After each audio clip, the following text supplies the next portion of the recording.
Hello ladies and gentlemen, and welcome back to another Minecraft video. In today's video, we are back at the piglin farm that I just made, and I want to spawn proof this a little bit, and I got some comments on the last video about how to fix it, like putting buttons on the ice and changing the terracotta into leaves.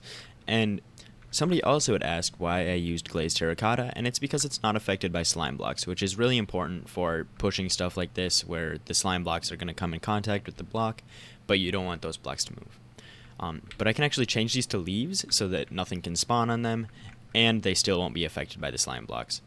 So I'm going to just start here by cleaning up this farm a little bit and taking out a whole bunch of the extra blocks so that nothing spawns in it anymore, because right now you can see some piglins running around, and that's kind of a problem because ghasts can also spawn and they can blow stuff up. The bordering farm is now completely fixed up and spawn proofed, and now I don't have to worry about anything spawning on here. I just put buttons basically everywhere that there was a block facing upward, and I removed most of them, and then I put a leaf block over this one so that nothing should be able to spawn in there now. And the next thing that I want to do is fix up this gold farm. Right now it's just really bad, and I just took out these sorters right here because they just aren't fast enough, and I want to fix those up so that they work properly. So I'm going to work on that and get a whole new system in place so that this is fully AFKable and not just semi-AFKable.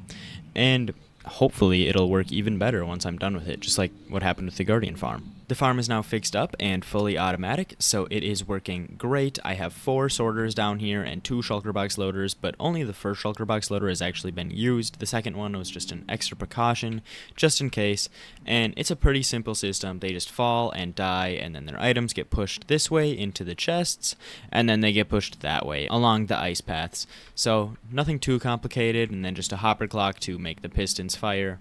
But yeah, pretty simple. And it is working great. There's a constant flow of zombie pigmen, so I think that this will probably work better than the last farm because I don't have to wait for the zombie pigmen to respawn after I kill them all, because they're just constantly spawning and constantly dying.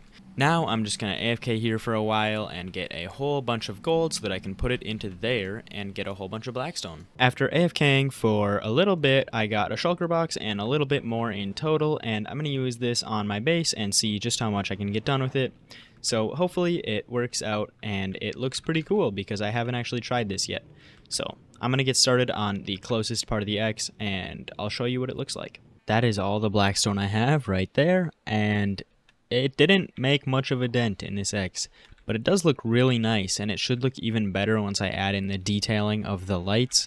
So I'm really happy with how this is turning out. It has kind of a static look, which is kind of what I was going for, just to give it some texture.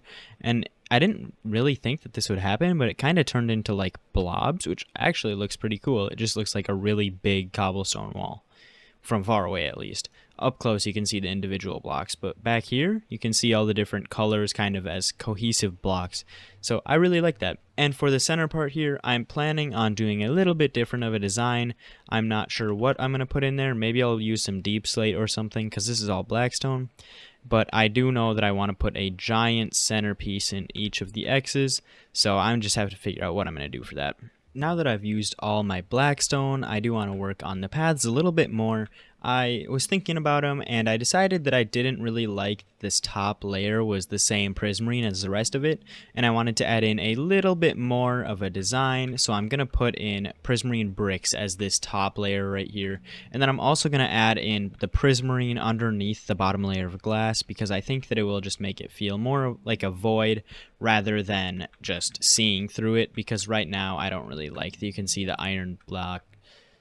You can see the iron blocks all the way through it. I just think that that looks a little bit wrong, so I'm going to add the prismarine underneath it. I'm really wishing I would have done this before I put all the glass in place, because now this is kind of awful to build.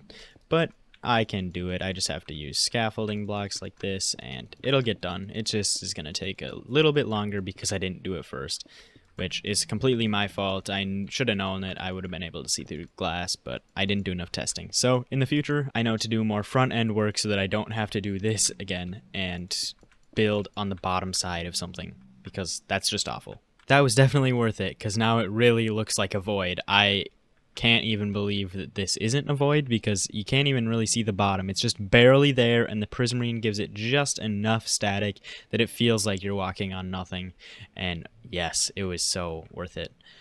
And the Prismarine here looks great. I didn't really have any doubts in that because I checked it out in a testing world first, and these paths are just looking so much better now.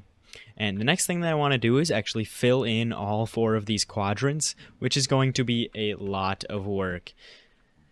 I'm planning on filling them in first with iron blocks, just as a base layer that's going to be the same height as all 4 of these different paths.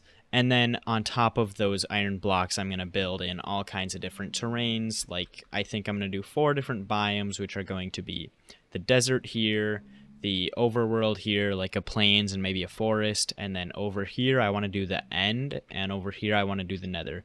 So I think that those 4 together should be a great combo, and it kind of encompasses the whole game while also not being extremely difficult to build.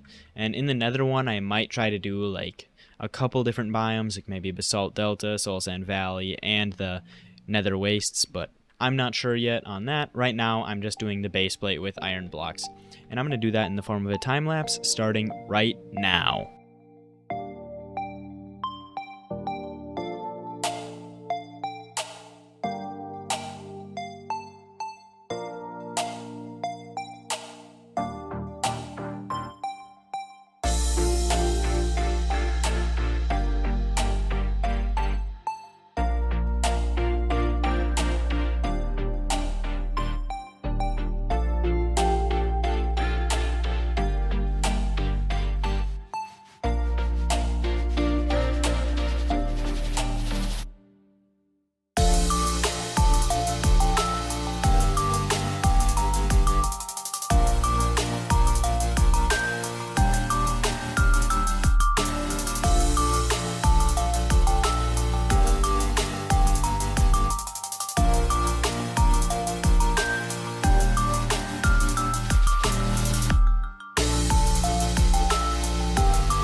I lied. I'm not going to be doing all 4 quadrants in this episode because I just ran out of iron. All I have left are these 3 stacks and 9, because this is actually 4 shulker boxes of iron blocks, which I was not expecting. I grossly underestimated how much this was going to take, so there's no chance I'm finishing all 4 of these in one episode. But at least I got one done, and it looks pretty cool. I mean, there's nothing on it right now, it's just a blank slate, but I cannot wait to add in the nether biome on this one. And in future episodes, I will complete the other 3, but right now I just don't have any iron to do them. And my hands are starting to cramp. So yeah, that's going to be the end of the episode. I really hope you enjoyed. If you did, remember to like and subscribe, and I will see you next time.